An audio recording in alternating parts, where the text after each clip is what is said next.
तो बच्चों देखो, हम फिजिक्स क्लास 11th का फिजिक्स स्टार्ट करने से पहले एक बहुत ही महत्वपूर्ण चैप्टर है मैथमेटिकल टूल। मैथमेटिकल टूल पे ज़्यादा बात नहीं करते हैं, कैसे क्यों पढ़ना है। मतलब बेसिक बोला जाए तो mathematics is the language of physics. Mathematical tool कुछ इसी प्रकार ज़रूरत है, उसकी आवश्यकता किस प्रकार है, इसकी आवश्यकता उसी प्रकार है जैसे कि आपको प्रैक्टिकल लाइफ में कुछ करना हो। जैसे मान लो कपड़े काटना है, तो कपड़े काटने के लिए काटने वाला टूल्स आपके पास तो होता है, कैंची होता है, नाइफ होता है, ब्लेड होता है।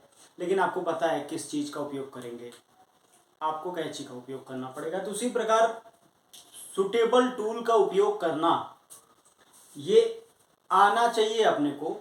अच्छा, सुटेबल टूल का उपयोग करने आने से पहले अपने पास टूल्स तो होने चाहिए। वो टूल्स क्या क्या हैं, उसी टूल्स का नाम है mathematical tool. Mathematical tool basically किस, जैसे कैंची है, नाइफ, बहुत सारी चीज़ें हैं, वैसे यहाँ पे मैथमेटिकल टूल क्या क्या है जिसके बगैर हमें फिजिक्स नहीं आ सकता। ये बोला जाता है mathematics is the language of physics. इसमें हम लोग जो पढ़ेंगे टूल्स, उसमें पहला है, पहले पढ़ेंगे अलजेब्रा, दूसरा पढ़ेंगे कोऑर्डिनेट, तीसरा पढ़ेंगे ट्रिग्नोमेट्री, चौथा और बहुत महत्वपूर्ण हम लोग पढ़ेंगे कैलकुलस। कैलकुलस में फिर से दो पार्ट में डिवाइड कर देंगे, डिफरेंशियल एंड इंटीग्रल। तो इतनी बातें, उसके बाद हम लोग पढ़ेंगे पांचवा, जो अलग चैप्टर ही एक तरीके से है, उसको क्या बोले, वेक्टर। तो इतना हम इसलिए पढ़ेंगे कि हमें अच्छे से फिजिक्स आ जाए। फिजिक्स उनको एकदम से मैं बता दूं, अगर आप सीरियसली फिजिक्स सीखना चाहते हो तो आपको इतना आना बहुत ज़रूरी है। और इसमें मैं नहीं कह रहा हूँ कि आपको अलजेब्रा बहुत डिटेल में आना चाहिए, आप डिटेल नहीं, उतना नेसेसरी जो है उतना हम लोग बात करेंगे।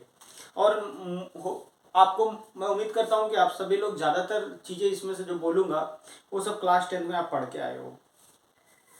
तो बात किया जाए तो इसमें सबसे पहले हम लोग बात करते हैं अलजेब्रा पे। तो अलजेब्रा में बच्चों बात करते हैं, तो अलजेब्रा में सबसे पहला, अलजेब्रा पहला टूल की बात करें अगर हम, तो अलजेब्रा की बात करें अगर, तो अलजेब्रा में सबसे पहली बात यह है कि हम लोग अलजेब्रा में, जैसे आप लोग जानते हैं क्वाड्रेटिक इक्वेशन, पॉलिनोमियल जानते हो आप लोग, polynomial, an expression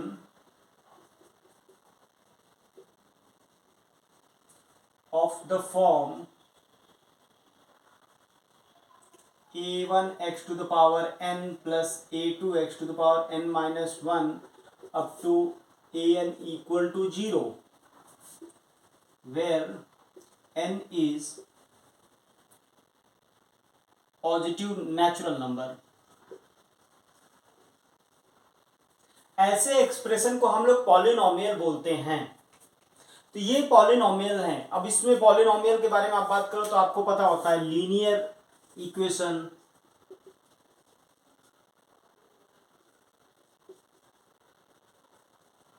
linear expression में क्या होता है, ए एक्स प्लस बी, और इक्वल टू 0 कर दो तो इसको इक्वेशन बोलते हैं। एक्सप्रेशन क्या बदल जाता है, इक्वेशन। एक्सप्रेशन अगर 0 ना रहे तो उसे एक्सप्रेशन बोलते हैं, और इक्वल टू 0 कर दो तो वो क्या बन जाता है, इक्वेशन में। दूसरा हम लोग पढ़ते हैं क्वाड्रेटिक। क्वाड्रेटिक इक्वेशन किसे कहते हैं, a x square plus b x plus c equal to 0 where a is not equal to 0। अगर ए 0 नहीं होगा तब उसे क्वाड्रेटिक बोलोगे। और तीसरा बाई क्यूबिक। क्यूबिक इक्वेशन क्या होता है, a x cube plus b x square plus c x plus d equal to 0। इतने पार्ट, इसको हम लोग क्या कहते हैं, क्यूबिक इक्वेशन बोलते हैं। यहाँ पे ए जीरो नहीं होना चाहिए फिर से। तो ये क्वाड्रेटिक होता है, क्यूबिक होता है, ये सब बेसिक बातें अपने को पता है, क्लास 10th 9th से ही पढ़ते आ रहे हो। तो हम बेसिकली इक्वेशन सॉल्विंग में जो अपना मेन फोकस रहेगा वो क्वाड्रेटिक पे रहेगा, क्योंकि क्वाड्रेटिक एक्सप्रेशन जो होता है बार बार यूज होने वाला एक्सप्रेशन है। तो क्वाड्रेटिक पे चर्चा करते हैं हम लोग। ये जो इक्वेशन है, इक्वेशन के बारे में आपको पता होगा। इक्वेशन अगर मान लो कुछ क्वाड्रेटिक इक्वेशन की बात करें, बेसिकली अगर हम, तो ax square plus b x plus c equal to zero, इसको क्वाड्रेटिक इक्वेशन कहते हो आप। इस क्वाड्रेटिक इक्वेशन में आपको पता होता है कि a जीरो नहीं होना चाहिए किसी भी कीमत पे। इस क्वाड्रेटिक इक्वेशन को x की वो वैल्यू जैसे मान लो आपके लिए दे दिया जाए 2x square minus 3x plus 1 equal to zero, ये क्या क्वाड्रेटिक है? बिल्कुल क्वाड्रेटिक है। अब ये क्या, ये जो इक्वल टू लिखा है, क्या अगर मैं x इक्वल टू 2 मतलब चलो जीरो रख दूं, तो क्या ये इधर जीरो रखो, zero minus zero plus 1 equal to zero, ये सेटिस्फाई नहीं कर रहा है x इक्वल टू जीरो। तो ये इक्वल टू जीरो करने का मतलब क्या होता है? क्या हर x के लिए ये सही बात होता है? नहीं। जिस x के लिए वो होल्ड करता है, अगर आप पुट कर दो x इक्वल टू 1 इसी एक्सप्रेशन में, तो x की वैल्यू 1 रखो, x की जगह 1 रख दो, तो 2 इंटू 1 का square plus minus 3 into 1 plus 1 equal to zero, ये भी जीरो आ रहा है, जीरो इक्वल टू जीरो, बिल्कुल सही है। तो वो वैल्यू x की जो एक्सप्रेशन को सेटिस्फाई करे उसे बोलते हैं रूट और सॉल्यूशन। रूट्स और सॉल्यूशन। रूट्स क्या होता है? रूट्स उसे बोलते हैं, तो हम लोग बात करते चलते हैं कि रूट्स क्या होता है, ठीक है ना। तो रूट्स के बारे में थोड़ा सा समझते हैं, लिख लेते हैं एक लाइन का definition. Values of x which satisfy the given equation. Roots क्या होता है? Values of x which satisfy the given equation is called roots or solution of the equation। समझ में आया?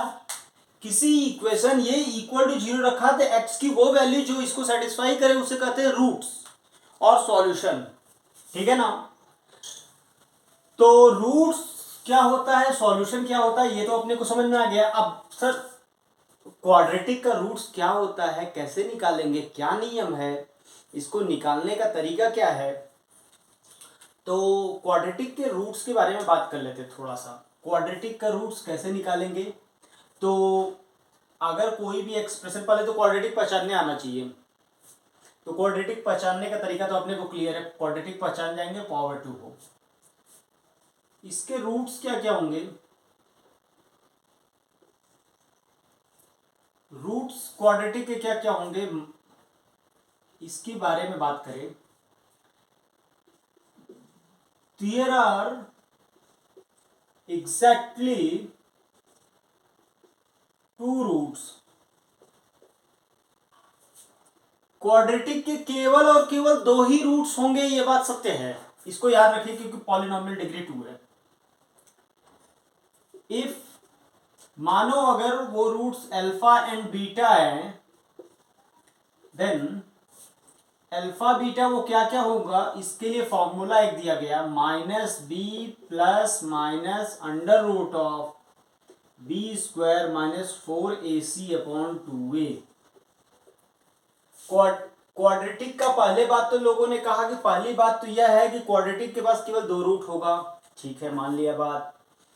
और उन दोनों रूट्स का जो वैल्यू है वो इस एक्सप्रेशन से निकलेगा, वो याद रखो। और उसके बाद ये जो रूट्स आए हैं इनकी प्रॉपर्टीज अपने को पढ़ना है, इनके बारे में। तो पहले तो आप रूट्स निकालना सीख लो, ठीक। और रूट्स के बारे में समझो, रूट्स के लिए कैलकुलेट करने का ये फॉर्मूला है, ठीक है। और केवल 2 रूट होंगे, इसमें कोई डाउट नहीं होना चाहिए क्वाड्रेटिक का। और वो पहली रूट्स की प्रॉपर्टीज क्या क्या होंगी, ये जो रूट्स आया है इसकी प्रॉपर्टीज क्या क्या होंगी, properties and nature of roots. ये रूट्स किस प्रकार के होंगे, इनकी क्या क्या प्रॉपर्टी है। If alpha beta are the roots of equation ax square plus b x plus c equal to 0, अगर इस इक्वेशन के रूट्स अल्फा बीटा हैं तो पहला प्रॉपर्टी जो बोला जा रहा है कि इस रूट्स का जो समेशन होगा वो होगा minus b by a. X का कोफिशिएंट जो है, जो भी लिखा है उसका माइनस टाइम्स लगा के अपॉन ए। दूसरी महत्वपूर्ण प्रॉपर्टी यह है कि रूट्स का जो प्रोडक्ट होगा वो आएगा सी अपॉन ई, ठीक है। ये 2 बहुत महत्वपूर्ण पॉइंट्स हैं। इसके बाद हम बात करते हैं रूट्स जो आपने कैलकुलेट किए थे। आपने बताया था अल्फा बीटा की वैल्यू आएगा minus b plus minus b square minus 4ac upon 2a। इसमें महत्वपूर्ण बात, ये ब्रैकेट के अंदर जो लिखा है, ये स्क्वायर रूट के अंदर जो लिखा है उसको कहते हैं डिस्क्रिमिनेंट।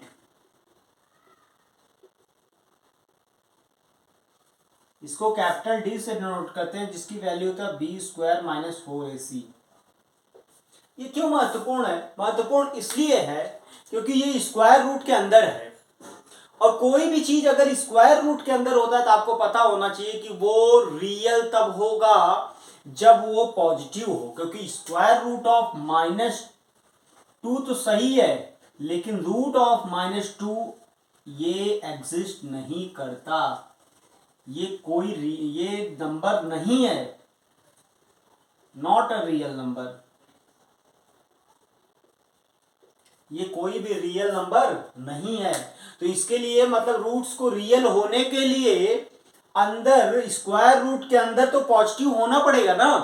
तो इस वजह से ये एक महत्वपूर्ण एक्सप्रेशन बन गया बी स्क्वायर माइनस 4ac, जिसको बोलते हैं डिस्क्रिमिनेंट, ठीक है बच्चों।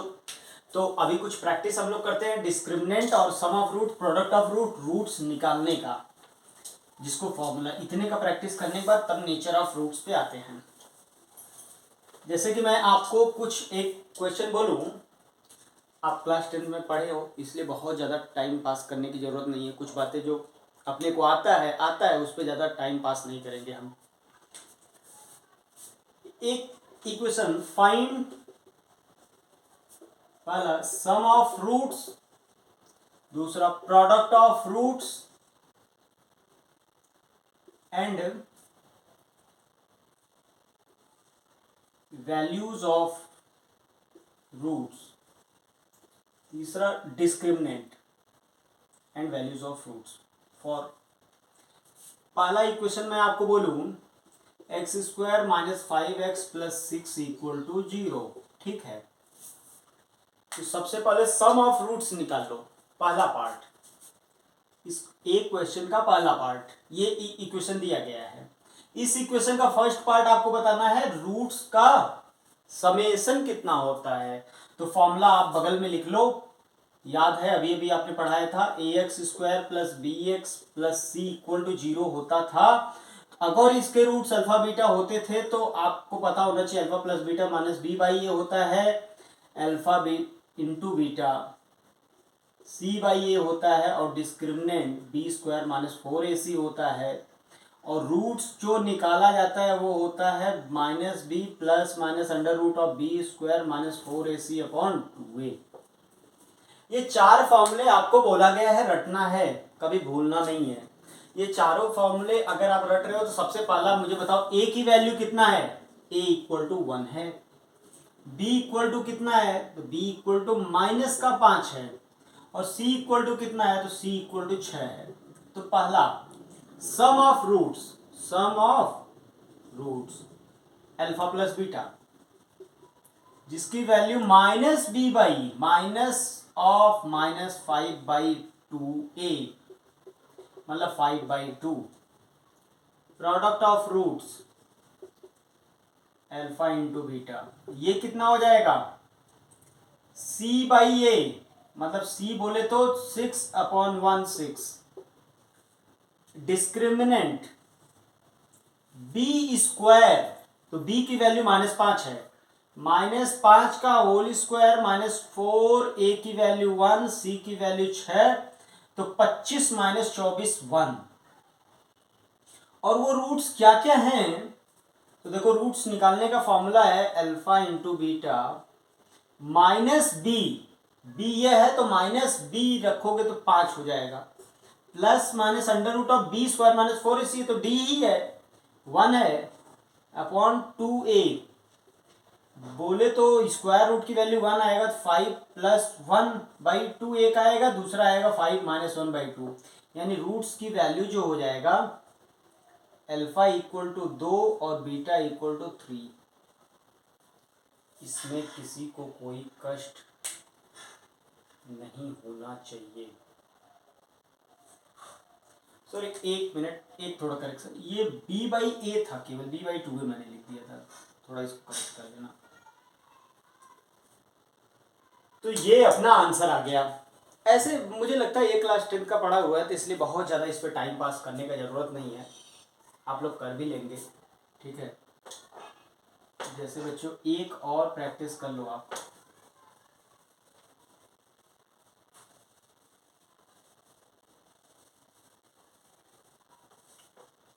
जैसे मान लो आपके लिए एक इक्वेशन में बदल दूं, इसको कोई भी इक्वेशन ले लूं, जैसे मान लो x² प्लस 2x माइनस कुछ ले लो 8, ठीक है।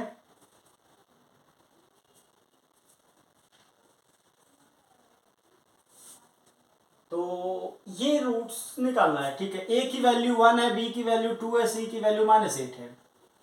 सम ऑफ रूट्स होता है -b/a -2, प्रोडक्ट ऑफ रूट होता है c/a -8, डिस्क्रिमिनेंट होता है b स्क्वायर -4 a c 8 चौका 32 प्लस 36, रूट्स की value -b plus minus under root of 36 divided by 2, तो ये आता है अपना -2 प्लस -6/2, एक प्लस के साथ लोगे तो -2 प्लस 6/2, दूसरा माइनस के साथ लो -2 - 6/2, तो एक रूट अगर आपका आ जाएगा 4/2 2, तो दूसरा रूट -4।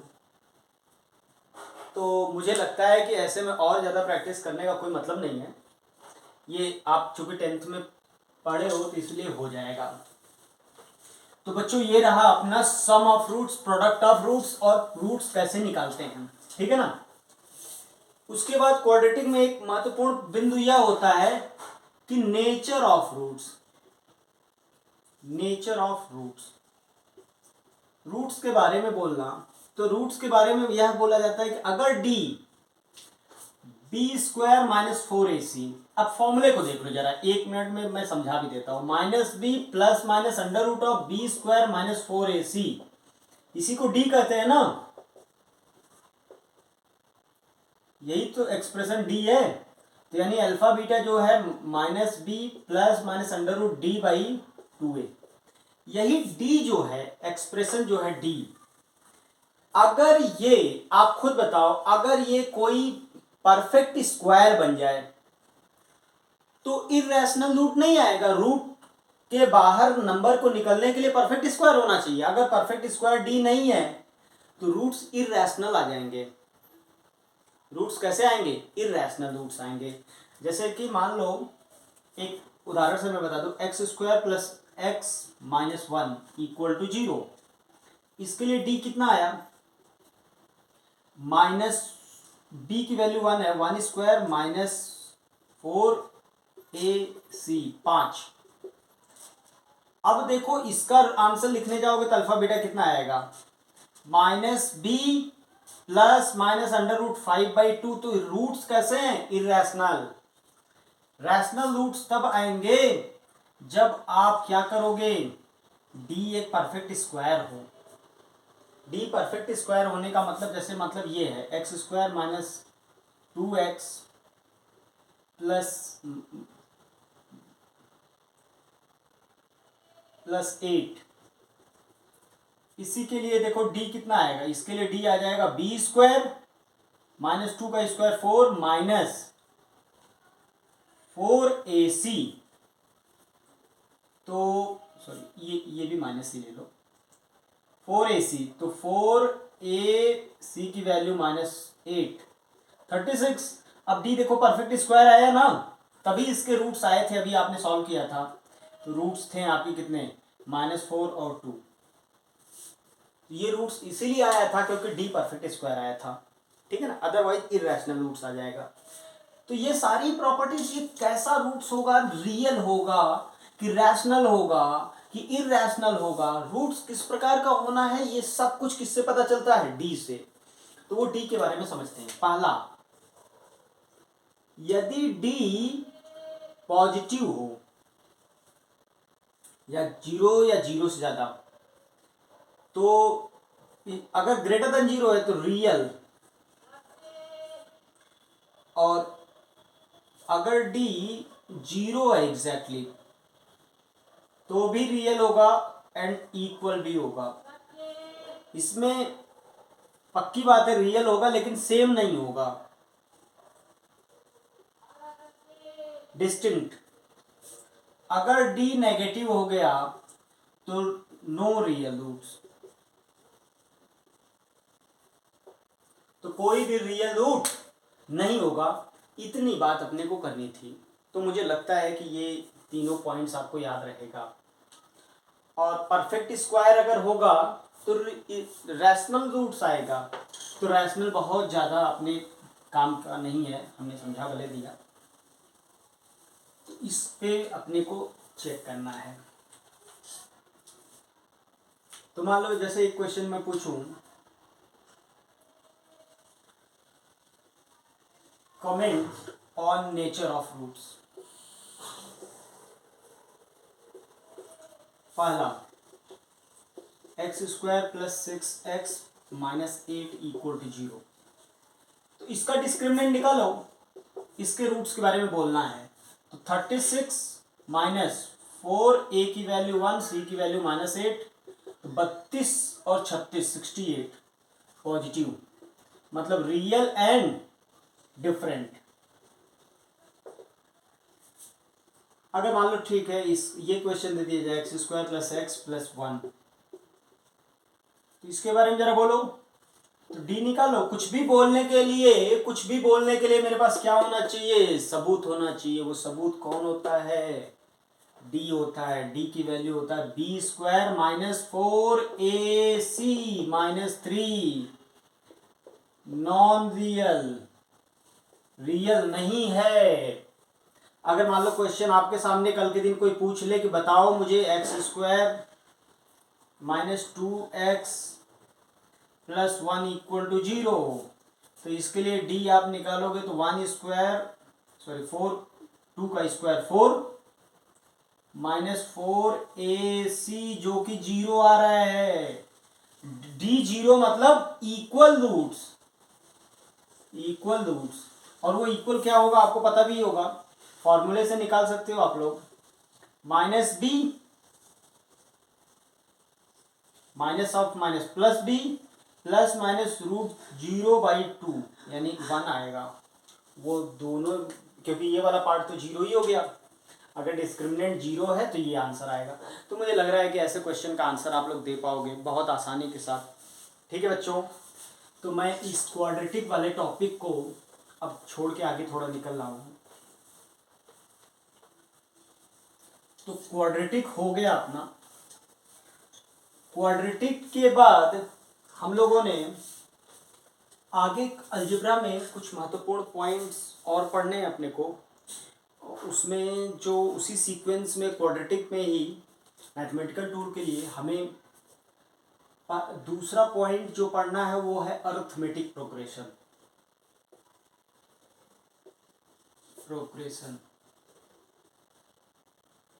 जिसे सिंपली एपी भी कहते हैं। एपी। अच्छा, तो एपी समझना है तो जैसे मान लो नंबर्स का कोई फॉर्मेट लिखो, कोई सीरीज लिखो। जैसे मान लो आपके सामने कुछ एग्जांपल समझाता हूँ। जैसे मान लो मैं लिख रहा हूँ 1 3 5 7। क्या एक प्रॉपर ऑर्डर में लिखा जा रहा है? हाँ, बिल्कुल ऑर्डर है। अच्छा, इसका ऑर्डर क्या है कि हर एक टर्म अपने पिछले टर्म से एक फिक्स डिफरेंस है। दो का अंतर है, दो का अंतर है, दो का अंतर है। अच्छा, तो ठीक है, ऐसा सीरीज जो अपने पिछले टर्म से फिक्स्ड अंतर पे बढ़ता चल रहा है, तो उसके बारे में आप किसी भी टर्म को पूछा जाए बता सकते हो, क्योंकि हमें तो पता, आइडिया पता है। अगला भी बता सकता हूँ, नहीं लिखा है फिर भी बता सकता हूँ 9 होगा। लेकिन अगर कोई आर्बिट्रेरी बोल दिया जाए कि 2 3 7 1 9, अगला टर्म क्या आएगा? तो नो कमेंट। इस पे कुछ नहीं कर सकते हो। ये एक सीरीज नहीं है, ये है सीरीज। और सीरीज किसी भी प्रकार का बन सकता है, लेकिन ऐसा सीरीज जिसमें नेक्स्ट टर्म अपने पिछले टर्म से एक पर्टिकुलर वैल्यू से डिफर करे, उसे कहते हैं अरिथमेटिक सीरीज। ये क्या है? एपी है। अब एक जैसे मैं लिखूं 1 3 6 10 15। अब जो बच्चे समझ रहे हैं वो समझ पा रहे होंगे कि इसमें 2 जोड़ा गया है, इसमें 3 जोड़ा गया है, इसमें 4 जोड़ा गया है, इसमें 5 जोड़ा गया, अगले में 6 जोड़ा जाएगा। लेकिन ये एपी नहीं है अपना। स्टैंडर्ड एपी की बात करें तो एपी की कैटेगरी में नहीं मैं मानता इसको। स्टैंडर्ड एपी में जिस तरह का कॉमन डिफरेंस है, ठीक है ना, तो एपी का नहीं है। तो एपी किसे कहते हैं? सीरीज बहुत प्रकार के हो सकते हैं, उसमें से वो फॉर्मेट जिसमें एक फिक्स्ड अंतर से चले तो उसे एपी कहते हैं। जैसे ये हो गया, जैसे मान लो आपको लिख दूं मैं 3 6 9 12, ये एपी है। यानी जितने टेबल आप पढ़े हो सब एपी है। सब क्या है? एपी में आता है। ये भी एपी है। एक जनरल बात करें तो अगर ए लिखा है फर्स्ट टर्म, अगले में एक फिक्स्ड नंबर जोड़ना है, जोड़ा डी, अगले में फिर एक नंबर जोड़ो, थर्ड टर्म आया, फिर जोड़ दो इसी में डी, 2 है तो एक और जोड़ दो 3D, ये फोर्थ टर्म। पहले टर्म में एक भी नहीं जुड़ा, दूसरे टर्म में एक जुड़ा, तीसरे टर्म में 2 जुड़ा, चौथे टर्म में 3 जुड़ा, तो nth टर्म में कितना जुड़ेगा? a प्लस एक कम जुड़ रहा है ना बार बार। देखो, चौथे में 3 जुड़ा, दूसरे में, तीसरे में 2 जुड़ा, दूसरे में 1 जुड़ा, तो nवें में n-1 जुड़ेगा। इसको कहते हैं, इसे कहते हैं फर्स्ट टर्म। सिमिलरली ये क्या है? Second term. ये क्या है? Third term. इसको nth टर्म। ए को बोलते हैं फर्स्ट टर्म, यानी T1। रिप्रेजेंटेशन क्या है? T term n, T1 A है। और कॉमन डिफरेंस,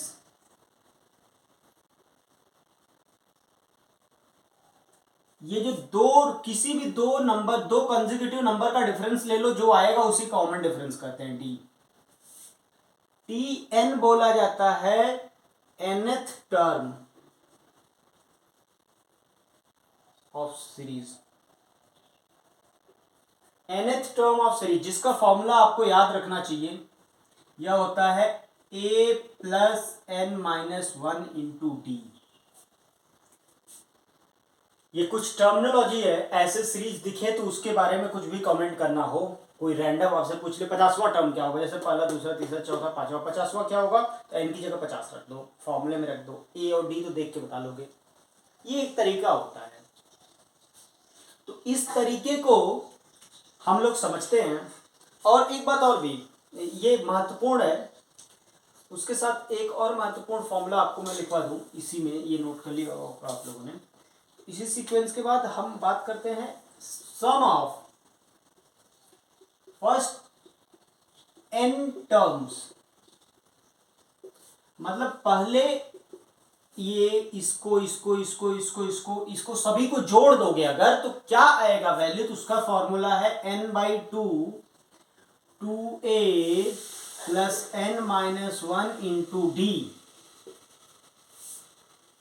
ये अपने को एक दो फर्स्ट टर्म क्या होता है, 4 पॉइंट्स अपने को याद रखने हैं बस, सीरीज में पहचानना है, सीरीज एपी है और एपी पहचानने के बाद इस तरह से कर देना है। ठीक है, ये अगर अपने को समझ में आता है कि एपी हम पहचान लेंगे, आपको ऐसा अगर महसूस होता है कि आप एपी पहचान लोगे, तो आप एपी अगर पहचान लोगे तो लोग, मैं आपको एक क्वेश्चन देता हूं, जैसे कहता हूं कि 1 3 5 7 9 एंड सो ऑन, फाइंड पहला सम ऑफ फर्स्ट 20 टर्म्स, दूसरा क्वेश्चन फाइंड 27th टर्म, तीसरा question sum of first 100 terms, चौथा 99th टर्म, 99th क्या, चलो ठीक है 15th टर्म, कुछ भी निकाल सकते हो। ये क्वेश्चन, अब इसका सॉल्यूशन देखो किस तरह करेंगे। आपके पास ये रहा क्वेश्चन, सीरीज ये दिया है, इस सीरीज के बारे में पूछ रहा है, चलो मुझे बताओ।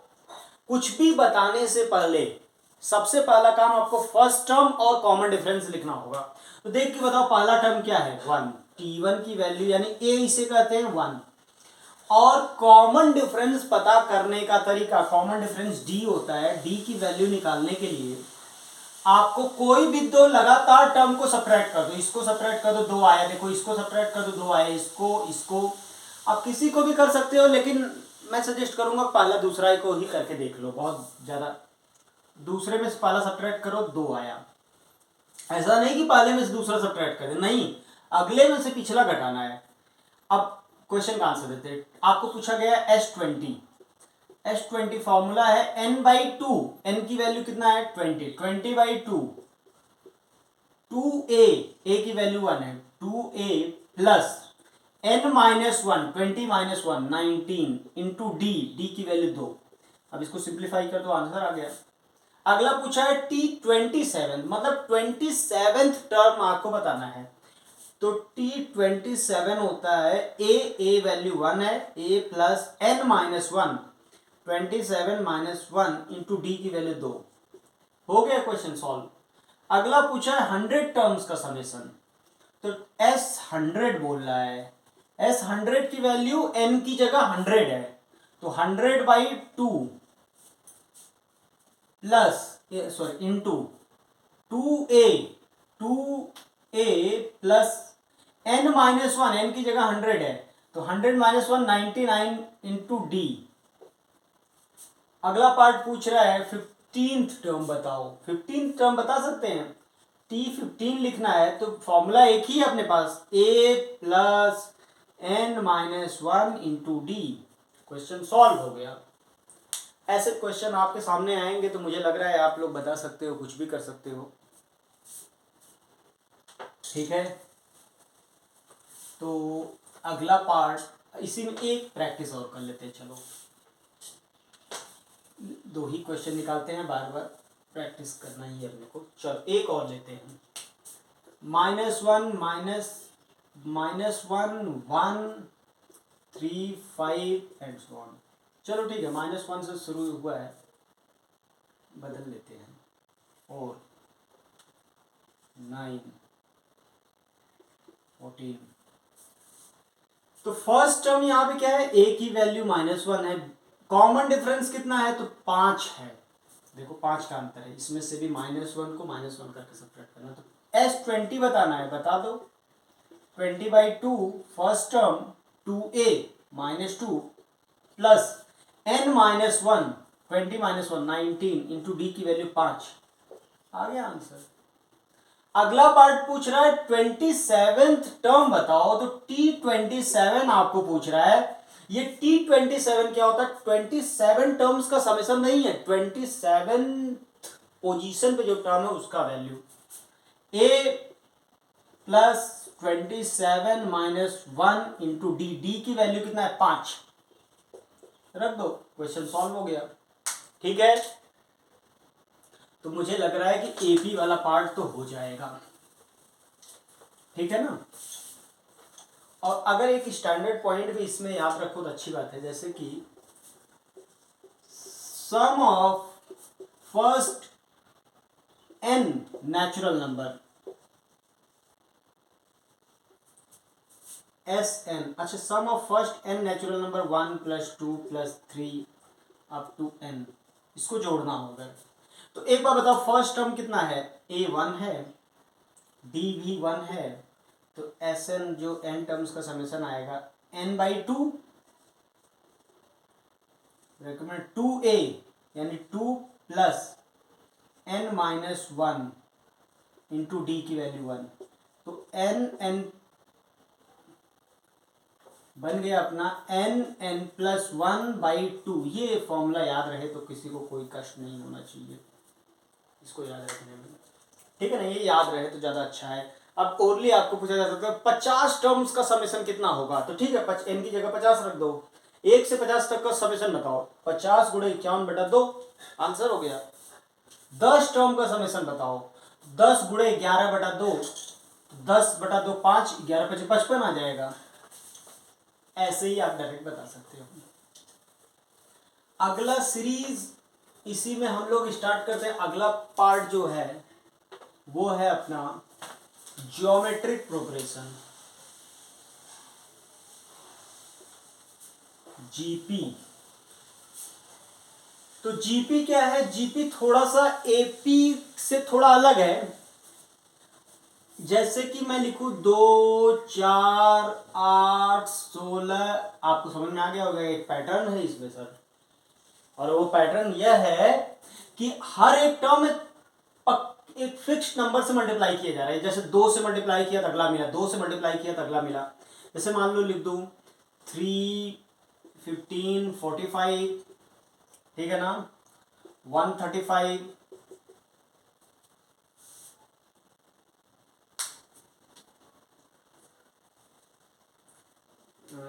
नहीं कितना आएगा ये, 5 से मल्टीप्लाई करो,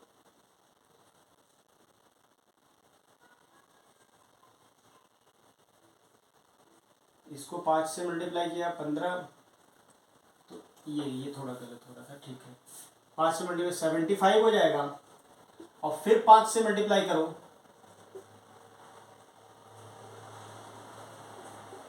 ये बना। तो ये भी सीरीज है। जैसे मान लो मैं अगर 7 ले लूँ, 14 ले लूँ, 28 ले लूँ, 56 ले लूँ, जैसे मैं ले लूँ 16 ले लूँ, 8 ले लूँ, 4 ले लूँ, 2 ले लूँ, 1 ले लूँ, 1/2 ले लूँ, 1/4 ले लूँ, तो ये भी समझ में आ रहा है। ये सारे को देख के समझ में आ रहा है कि हाँ सर ये भी एक सीरीज है, एक फॉर्मेट है। इस फॉर्मेट में एपी के जैसा अगर आपसे मैं पूछूं तो एपी के जैसा क्या हो रहा है इसमें, उसमें तो एक पर्टिकुलर नंबर जोड़ा जा रहा था बार बार, इसमें क्या हो रहा है, एक पर्टिकुलर नंबर से मल्टीप्लाई किया जा रहा है। तो इसमें भी वो सारे टर्म्स होंगे, इसको फर्स्ट टर्म बोलोगे, इसको सेकेंड, ऐसे करके इसको first second third fourth nth। तो मैं जनरल बात करूं, जनरल की बात करूं तो a एक पर्टिकुलर नंबर से मल्टीप्लाई किया जाएगा, r से मान लो, फिर r से मल्टीप्लाई करो, फिर r से मल्टीप्लाई करो। तो पहले टर्म में नहीं मल्टीप्लाई किया गया, दूसरे टर्म में एक बार मल्टीप्लाई किया गया, तीसरे टर्म में 2 बार, चौथे टर्म में 3 बार, ऐसे करते करते nवें टर्म्स में आप सभी लोग आंसर तुरंत बता लो n-1 बार, अपने दिमाग में सोच लिया। इसे nth टर्म, इसे क्या कहोगे फर्स्ट टर्म। तो जनरल ऑब्जर्वेशन जैसे आपको बोला जाए तो जनरल ऑब्जर्वेशन जो ऐसे रिजल्ट वहां पे आया था वैसे यहाँ पे कि आप फर्स्ट टर्म क्या होगा ए की वैल्यू जितना होगा ये तो फर्स्ट टर्म होगा, ठीक, फर्स्ट टर्म। सिमिलरली जैसे वहां पे कॉमन डिफरेंस होता था वैसे यहां पे कॉमन रेशियो होगा, कॉमन रेशियो आर। और जैसे वहां nth टर्म का फॉर्मूला होता था a r to the power n minus one, यहां पे होगा।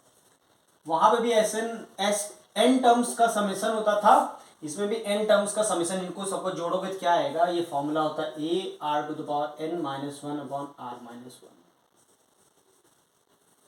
ये दो फॉर्मूले हैं बस, इसके लिए भी जोड़ना है और किसी पोजीशन पे क्या नंबर है वो बताना है। ये दोनों चीज बताने को हमें सीखना है, ठीक है ना। आसान है बच्चों, बहुत आसान है। एक सीरीज उठाते हैं उसमें बस बता देते हैं आपको।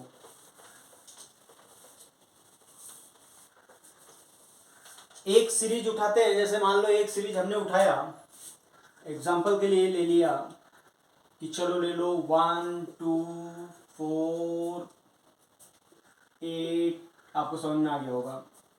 चलो फाइन T20 S20। अब मैं लैंग्वेज में नहीं लिख रहा हूँ। T20 का मतलब 20th टर्म, S20 का मतलब सम ऑफ फर्स्ट 20 टर्म। S20 का मतलब क्या होता है मैं लिख ही दे रहा हूँ, T1 plus T2 plus T3 up to ये 20 टर्म्स जो हैं इन सभी को जोड़ना है, ये बताना है। मतलब होता है सम ऑफ फर्स्ट 20 टर्म्स। अब कुछ बच्चे कहेंगे फर्स्ट 20 टर्म्स बोलने का मतलब क्या है, मतलब यह है इसलिए कि इसके आगे भी तो टर्म आएंगे, उनको नहीं जोड़ना है, शुरुआत से लेकर 20 तक को जोड़ना है, ठीक है।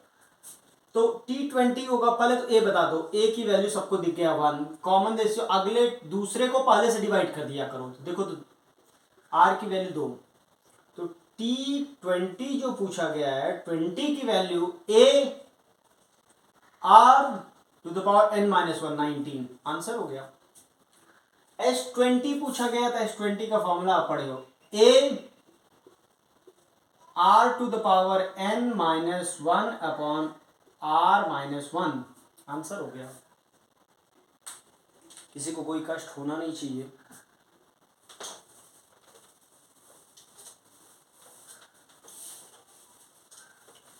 एक जैसे मैं ये लिख रहा हूं 1/2 1/4 1/8, इसका आंसर आप अपने मन में बताएंगे। मुझे बताओ T30 कितना होगा, ठीक है T30 बताते हैं। तो आप अपनी कॉपी में पहले खुद से कर लीजिएगा। T30 ए की वैल्यू 1 है, ठीक है, आर कितना है तो अगले को डिवाइड करो, आर की वैल्यू 1/2 है, मतलब ए की वैल्यू 1 है, आर की वैल्यू 1/2, ये सबको दिखना चाहिए। A r to the power 29, बिल्कुल सही। चलो मैं आपसे पूछ रहा हूँ T14 क्या होगा, अपनी कॉपी में पहले आप लिखिएगा a r to the power 13। अच्छा ये क्या बताओ T30 छोटा है कि T14? तो स्वाभाविक सी बात है ये नंबर तो बड़ा है इससे, ये और छोटा हो रहा है। 1/2 के पावर और करोगे तो डिनोमिनेटर बढ़ रहा है ना। अगर मैं पूछ लूँ T50 तो T50 हो जाएगा बेसिकली 1/1/2 के पावर 49, मतलब 1/2 टू द पावर 49, तो ये बहुत बहुत छोटा होता जा रहा है। और इसी प्रकार बहुत बड़े टर्म्स की बात करें, अगर T100 मैं पूछूं तो 1/2 टू द पावर 99, ये टेंडिंग टू जीरो होता जा रहा है। अगर आपको मैं पूछूं S10 बताओ तो S10 निकाल लो, S10 की वैल्यू हो जाएगा a r to the power 10 minus 1 upon 1/2 minus 1, ठीक है। S10 की वैल्यू ये है, एक से बहुत, एक तो है ही है लेकिन ये बहुत छोटा नंबर होता जा रहा है, ठीक है ना। ऐसे कुछ भी पूछो तो आप बता सकते हो। लेकिन बच्चों एक बात मैं कहूँ, इस सीरीज में देखो, अगर सीरीज डिक्रीजिंग है, इस सीरीज के अगर आपसे मैं पूछूं फाइंड, महत्वपूर्ण पॉइंट है सुनिएगा, एस इनफाइनाइट टर्म्स का समेशन क्या होगा। तो आप कहोगे सर इनफाइनाइट टर्म्स का समेशन तो कोई नहीं बता सकता। मैं कह रहा हूँ कि आप बता सकते हो। कैसे? फॉर्मूला होता है a r to the power infinite minus one upon r minus one. अब जरा सोचिएगा, यदि आर की वैल्यू मैग्नीट्यूड वाइज एक से कम हुआ, जैसे जो कि यहाँ पे है, तो अगला टर्म अगला टर्म अगला टर्म अगला टर्म छोटा होते होते होते होते होते होते जीरो हो जाएगा ना। आप तो पढ़े हो ना इसको, अगला टर्म अगला टर्म अगला टर्म छोटा होते होते होते होते जीरो हो जाएगा। तो जीरो होता जाता है, तो इसी बेसिस पे हम बोलते हैं कि ये क्या है। जैसे कि आपको यहीं पे मैं एक्सप्लेन कर दूं एक छोटे से, 1/3 की वैल्यू कितना होता है भाई? ये फाइनाइट है कि नहीं? हाँ है। इसकी वैल्यू होता है 0.333333 अप टू इनफाइनाइट। इसको क्या लिख सकते हो? 0.3 plus 0.03 plus 0.003 plus 0.0003 plus up to infinite तक। तो क्या बेसिकली मैं ये नहीं कर रहा, आप देख नहीं पा रहे हो कि इनफाइनाइट टर्म्स का समेशन, अनंत टर्म्स लिखे हैं ना, इस अनंत टर्म को जोड़ने के बाद मुझे 1/3 मिल रहा है। हाँ, ये अनंत टर्म को जोड़ने के बाद 1/3 तब मिला जब ये अनंत टर्म का मतलब फॉर्मेट कैसा है? डिक्रीजिंग ऑर्डर में घटता जा रहा है। अगर ये समेशन घटता जा रहा है, घटते घटते जीरो की तरफ पहुंच रहा है, ऐसा सीरीज अगर बनता है, तो ऐसे सीरीज का अनंत टर्म का समेशन एक फाइनाइट नंबर आएगा। उसका लॉजिक मैं आपको वहां पे भी समझाया, यहाँ समझा दे रहा हूँ। क्योंकि अपने को पता होता है आर अगर छोटा हो, जैसे मान लो 2 है, 2 का पावर 50 कर दो और 1/2 के पावर 50 कर दो, तो आपको पता होगा ये लगभग जीरो है, ये बहुत बड़ा है। तो ये लॉजिक आपको मैं समझा रहा हूँ। अब खुद ही बताओ, आर का पावर अगर बहुत बड़ा इनफाइनाइट रख दोगे और आर खुद ही 1/2 या 1/3 है, तो क्या ये लगभग लगभग जीरो हो जाएगा? हाँ बिल्कुल जीरो हो जाएगा। तो एस इन्फिनिटी की वैल्यू जो आ गया, -1 को एडजस्ट कर दो, a/1 माइनस आर। ये आपको रात के 2 बजे भी याद रखना चाहिए कि ये फॉर्मूला होता है। ये फॉर्मूला तब होता है जब आर की वैल्यू 1 से कम, मतलब डिक्रीजिंग, घटते हुए ऑर्डर में सीरीज लिखा हो, तब ये फॉर्मूला होता है। बहुत महत्वपूर्ण है, फिजिक्स में बार बार इस फॉर्मूले का यूज होता है। अब इसी पे जैसे मान लो इसी के इनफाइनाइट टर्म्स का समेशन बताना है, चलो एक लाइन में बताते हैं। एस इनफाइनाइट क्या होगा इसका? ए आर की वैल्यू 1/2, 1 माइनस 1/2, 2 आ गया। Very good. अरे आपसे पूछ लिया जाए एग्जांपल के लिए, मुझे बताओ 3, 1, 1/3, 1/9, बताओ इनफाइनाइट, तो बिल्कुल बता देते। 3/a 1 माइनस आर, आर की वैल्यू मुझे दिखाई दे रहा है 1/3 है, तो 2/3, 9/2 आ गया। ऐसा कोई भी सीरीज आपको पूछ लिया जाए तो आप तुरंत बता सकते हो, एपीओ चाहे जीपीओ। और जीपी में भी इनफाइनाइट सीरीज का समेशन निकाल सकते हैं। इनफाइनाइट का सीरीज का समेशन कब निकाल पाते हैं? जब सीरीज वो डिक्रीजिंग हो। जैसे मैं मान लो पूछ लो 4, 2, 1, 1/2, इसका समेशन बताओ इनफाइनाइट, तो 4/1 माइनस 1, आर की वैल्यू 1/2, आंसर हो गया। बोले तो 8। समझ में आ रहा होगा मुझे लग रहा है। अगर मैं आपको लिख दूं कि कोई भी सीरीज लिख दो और वो सीरीज की वैल्यू पूछा जाए, तो आप स्वाभाविक सी बात है 5, 1, 1/5, 1/25, इसको जोड़ के बताओ इनफाइनाइट। तो इनफाइनाइट टर्म्स को जोड़ना अपने लिए बहुत आसान है। 5 डिवाइडेड बाई 1 माइनस 1/5, 4/5, 24/4, 25/4। अपने को लग रहा है कि ये वाली बात समझ में आ जाएगा आप। अब आगे हम लोग बढ़ते हैं अगले टॉपिक पे। एपी हो गया, जीपी हो गया, क्वाड्रेटिक पढ़ लिया, ठीक है ना। अब कुछ और भी महत्वपूर्ण बातें जीपी में जैसे बच्चों, जीपी में आप एक स्टैंडर्ड बातें भी नोट कर लो, एक standard formula, sum of square of first n natural number,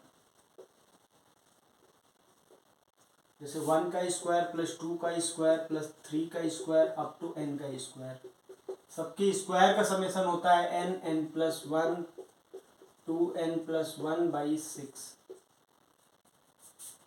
अगर आपको बोल दिया जाए sum of cube of first n natural number, 1 cube plus 2 cube plus 3 cube up to n cube, इसकी वैल्यू जो 1 जो आया था अपना n प्लस 1/2 जो था उसका स्क्वायर कर दो, n प्लस 1/2 इसका होल स्क्वायर कर दो, ठीक है ना। इसमें प्रैक्टिस करने का कोई मतलब नहीं है, बहुत आसान है, ठीक है ना। आपसे पूछ ही ले कोई, मान लो यार, कर ही लो एक, नहीं तो नहीं किया, 1 square plus 2 square up to 10 square, चलो इसकी वैल्यू बता दो। n की वैल्यू 10 है, तो 10 गुणे n प्लस 1 11 गुणे 2n प्लस 1, तो 2n की वैल्यू 20 21 बटा 6, तो 7 3 से कटेगा 2 5, आंसर आ गया 1 cube 2 cube up to 10 cube. चलो इसको बताओ, तो n 10 गुणे 11 बटा 2 का होल स्क्वायर, ठीक है। ऐसा एक्सप्रेशन आपसे पूछा जाएगा तो मुझे लग रहा है आप लोग बता लेंगे कि इसमें कोई कष्ट नहीं है किसी को। अगला वैल्यू आगे का एक टॉपिक है और वो बड़ा महत्वपूर्ण टॉपिक है, बहुत फिजिक्स में यूज होता है उसका भी। जैसे मैं आपसे पूछूं बेटा मुझे बताओ आप लोग, रूट ऑफ 0.99 इसकी वैल्यू बताओ। आपसे मैं पूछूं फोर्थ रूट ऑफ 0.98 ये वैल्यू बताओ। मैं आपसे पूछ लूँ 1/0.99 टू द पावर 20 इसकी वैल्यू बताओ, तो आपको लग रहा है कि सर ये सब तो प्राण निकाल देंगे, ये सब तो नहीं कर पाएंगे। हम लोग स्क्वायर रूट निकालना तो सीखे हैं सर, लेकिन उसमें नंबर थोड़ा अच्छा सा होता है जिसमें पेयर वगैरह बच जाता है तो उसको पेयर में कर करके निकाल लेते हैं। लेकिन ये तो बड़ा खतरनाक स्क्वायर रूट ही पढ़ा था आपने, तो 1/4 दे दिया पावर में। तो ऐसे को सॉल्व करना पड़ेगा फिजिक्स में, और उसके लिए तरीका बताया गया है। तरीका यह है, लिमिटेशन है इसकी, हालांकि लिमिटेड है, लेकिन वो तरीका काफी कारगर है। Binomial approximation, binomial approximation, binomial approximation क्या कहता है कि अगर कोई भी एक्सप्रेशन आप इस फॉर्मेट में लिख पा रहे हो या इस फॉर्मेट में लिख पा रहे हो,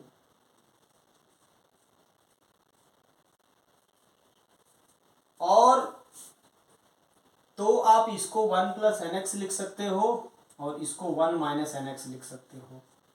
ये लिख कब पाओगे, इस फॉर्मेट में अगर लिखा है तो उसको ऐसा लिख सकते हैं, लेकिन ये लिख तब पाओगे, महत्वपूर्ण कंडीशन यहां पे बोलने जा रहा हूं, if x is very very small,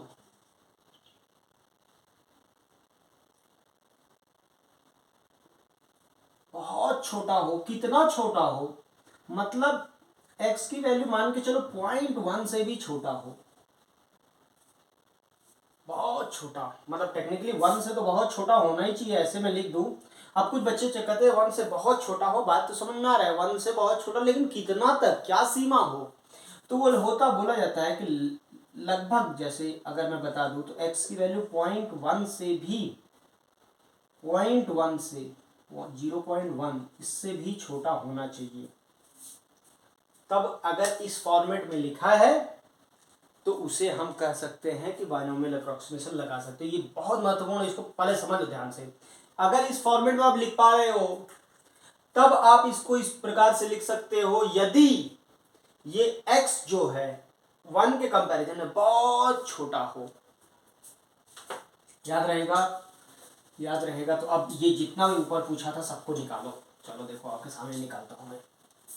binomial approximation पहला क्वेश्चन, चलो इसको पहला बोलते हैं। फर्स्ट को देखो, फर्स्ट लिखा है रूट ऑफ 99,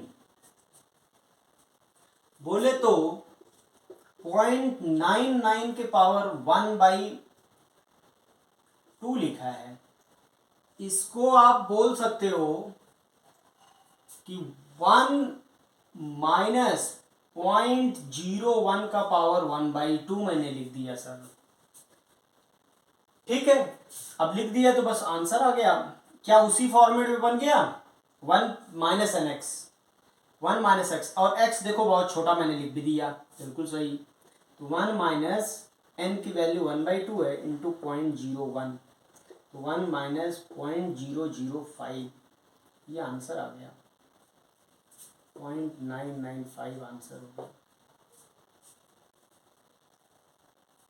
बोलो अगला पार्ट आपको पूछा जाए कि सेकेंड पार्ट बताइए, तो सेकेंड पार्ट आपके लिए ये रहा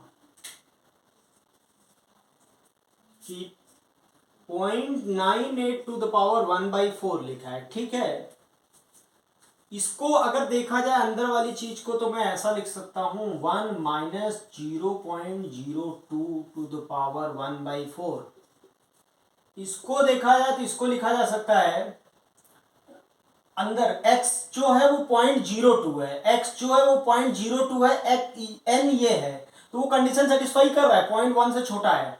तो 1 माइनस एन एक्स, एन की वैल्यू 1/4, x की जगह 0.02 लिखा है, तो ये लिखा हुआ है 1 माइनस 0.005।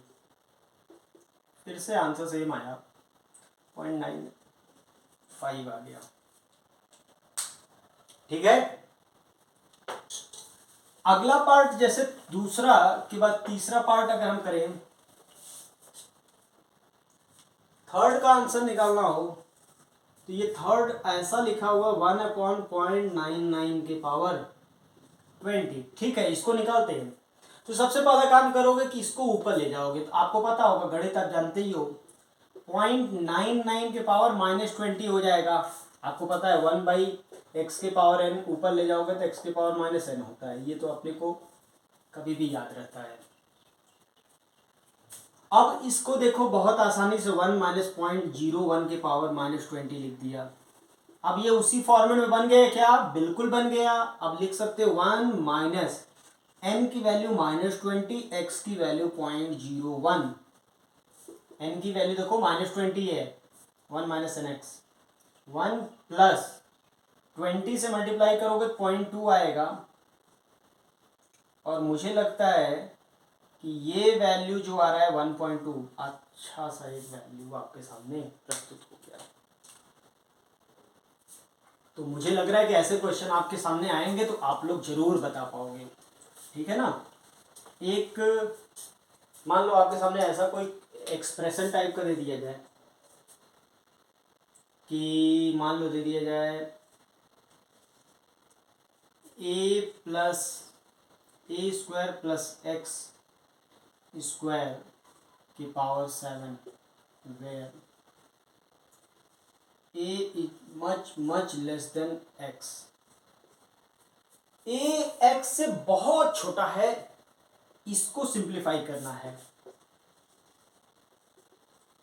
इसको सिंप्लीफाई करना है। ठीक है, अगर a बहुत छोटा है, आपसे मैं पूछूं तो a में x से दोनों साइड डिवाइड कर दो, तो a/x बहुत छोटा होगा 1 से, ये वैल्यू बहुत छोटा हो जाएगा ना, मतलब इतना छोटा हो जाएगा कि ये नंबर को हम बहुत छोटा मान सकते हैं। ठीक है, इस फॉर्मेट में बनाएंगे तभी तो उसको छोटा बोल पाएंगे। तो मैं a स्क्वायर देखो x से, तो मैं इस फॉर्मेट में लिखना पड़ेगा, इस फॉर्मेट में लिखने के लिए मुझे एक्स स्क्वायर बाहर करना पड़ेगा। एक्स स्क्वायर बाहर करूं मैं तो मुझे पता है कि x टू द पावर 14 बाहर आ जाएगा। और अंदर जो हो जाएगा, गणित आप सभी को थोड़ा कम आता है, तो अगर जिनको कम आता है उनके लिए, वैसे कुछ बच्चे तो समझ ही गए होंगे। मैं ए एक्स स्क्वायर बाहर करूँगा तो बेटा ये बन जाएगा a square by x square to the power 7। 7 इस पे आएगा तो x to the power 14, 1 plus a by x का होल स्क्वायर की पावर 7। अब जरा बेटा बताओ, क्या ये पूरी वैल्यू जो लिखा हुआ है बहुत छोटा है कि नहीं है? बिल्कुल है। ये नंबर जो लिखा हुआ है वो बहुत छोटा लिखा हुआ है, क्योंकि आप देखो ए बाई एक्स बहुत छोटा है, और एक बहुत छोटे नंबर का स्क्वायर करोगे तो और बड़ा छोटा होता है। जैसे 1/2 का स्क्वायर 1/4 हो जाता है, उस प्रकार ये नंबर और छोटा हो जाएगा। तो ये देखो x to the power 14 n x, x की जगह ये पूरा है, 1 प्लस एन की जगह 7, 7 एक्स, एक्स की जगह ए स्क्वायर बाई एक्स स्क्वायर। ये आंसर आ गया, देखो सिंप्लीफिकेशन। ये सिंप्लीफाई कर लिया हम लोगों ने, ठीक है ना। तो ऐसे क्वेश्चन आपको मिलेंगे तो मुझे लग रहा है आप लोग कर ले जाएंगे। एक्सप्रेशन को सिंप्लीफाई करना मुझे लग रहा है कि आप लोग कर पाएंगे, इसमें कोई कष्ट नहीं है। एक्सप्रेशन सिंप्लीफाई करना जान गए हो तो एक एग्जांपल और कर लो बेटा। Simplify 0.98 to the power 4 upon 0.99 to the power 20। ठीक है, कर लेते हैं।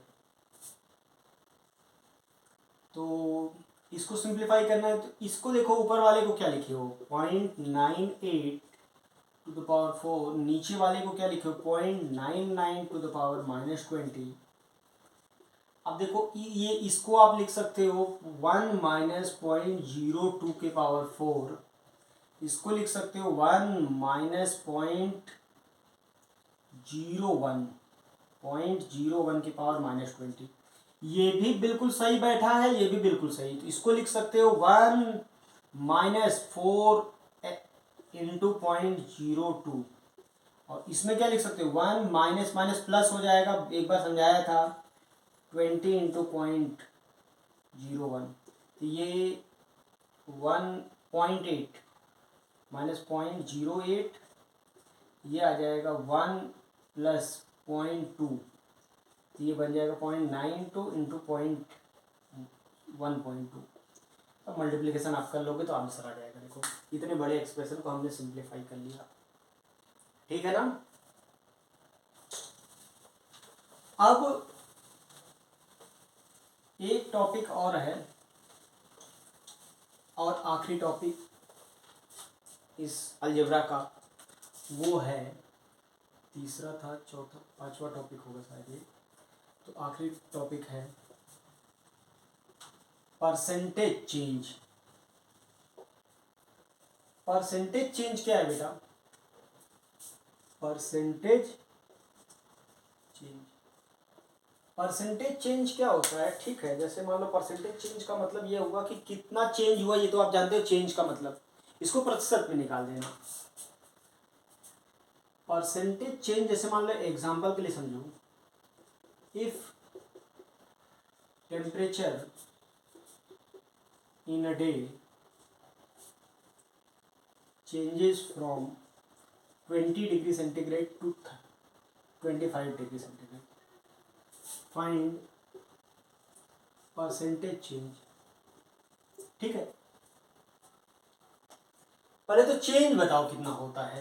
तो पहले परसेंटेज चेंज का हम पूरा रूल बता देते हैं, ध्यान से इस रूल को नोट भी कर लीजिएगा। रूल चेंज होता है final minus initial. Percentage change होगा, परसेंटेज चेंज होता है, चेंज जो परसेंटेज निकाला जाता है इनिशियल वैल्यू के रिस्पेक्ट में निकाला जाता है, वो होता है final minus initial upon initial into 100। तो एक तरीके से जो फॉर्मूला बन गया वो बन गया फाइनल अपॉन इनिशियल -1/100। ये फॉर्मूला हो गया परसेंटेज चेंज का, इसको कभी भी भूलना नहीं है। ये फॉर्मूला बनता है परसेंटेज चेंज का। इसी फॉर्मूले से हम परसेंटेज चेंज कभी भी निकालना होगा तो एक लाइन में निकाल लेंगे, ठीक है ना। तो परसेंटेज चेंज अगर आपको निकालना है तो बताओ इसमें कितना होगा। तो ठीक है, इसमें एक लाइन में बता देते हैं। परसेंटेज चेंज फाइनल कितना है 25 अपॉन इनिशियल -1/100। तो ये होता है, देखो हाँ, तो निकाल लोगे 5 तो निकल जाएगा अपने पास 1.25 25%।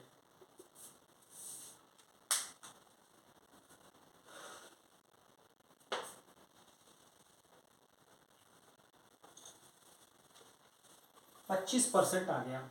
अगर मान लो ऐसे ही क्वेश्चन आपको बोला जाता परसेंटेज चेंज का कि अगर मान लो आपसे पूछ ले if height of a boy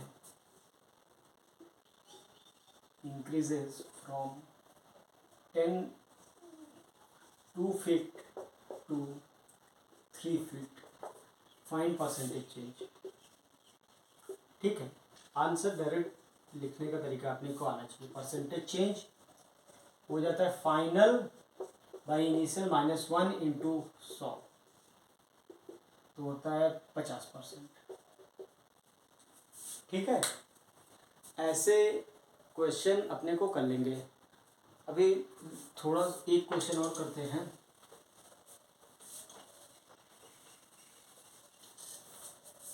अगर आपको मैं पूछूं एग्जाम्पल एक और, if radius of circle changes from 0.1 centimetre to 1.02 centimetre, find percentage change in area. Percentage change in radius नहीं बोला है कि रेडियस में कितना प्रतिशत का चेंज आया, ऐसा नहीं पूछा है आपसे। आपसे पूछा है कि एरिया में कितना % का चेंज आया। तो ठीक है, तो क्वांटिटी जिसका परसेंटेज चेंज निकालना है वो एरिया है। तो शुरुआत में एरिया कितना था, तो इनिशियल एरिया लिखो। इनिशियल एरिया AI पाई r स्क्वायर, पाई इंटू 1 का स्क्वायर। फाइनल एरिया कितना हो गया, पाई इंटू 1.02 का होल स्क्वायर। तो परसेंटेज चेंज लिखना है, परसेंटेज चेंज का फॉर्मूला होता है फाइनल अपॉन इनिशियल। फाइनल कितना है 1.02 होल स्क्वायर, पाई से पाई कट जाएगा, अपॉन 1 स्क्वायर -1 इंटू 100। तो देखो ये तो सिंप्लीफिकेशन ऐसा बनेगा ना, 1.02 को हम लोग लिख सकते हैं 1 + 0.02 का whole square -1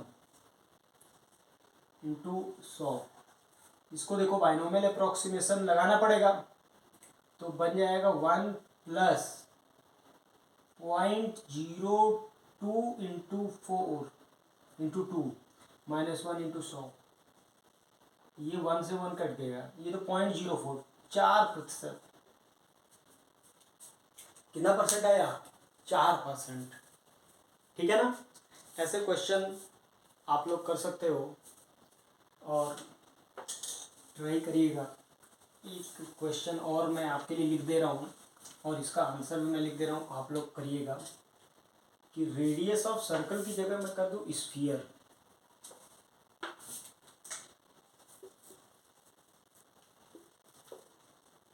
percentage change in volume, इसको करिएगा। मुझे लग रहा है इसको आप आसानी से कर सकते हैं और इस बार आंसर हमें लग रहा है, आंसर भी मैं लिख दे रहा हूँ 6% आएगा। ट्राई करिएगा। ठीक है बच्चों।